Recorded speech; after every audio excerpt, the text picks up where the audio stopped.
ದಾಂಡೇಲಿ ನಗರದ ಲೆನಿನ್ ರಸ್ತೆಯಲ್ಲಿ ಮರದ ಟೊಂಗೆ ಮುರಿದು ನಗರಸಭೆಯ ಅಧೀನದ 3 ಮಳಿಗೆಗಳಿಗೆ ಹಾನಿ.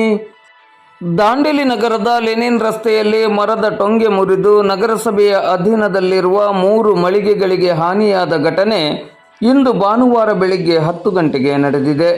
ಮರದ ಟೊಂಗೆ ಮುರಿದು ಬಿದ್ದ ಹಿನ್ನೆಲೆಯಲ್ಲಿ ನಗರಸಭೆಯ ಅಧೀನದಲ್ಲಿರುವ 3 ಅಂಗಡಿಗಳ ಮೇಲ್ಛಾವಣಿ ಶೀಟ್ ಒಡೆದು ಹಾನಿಯಾಗಿದೆ.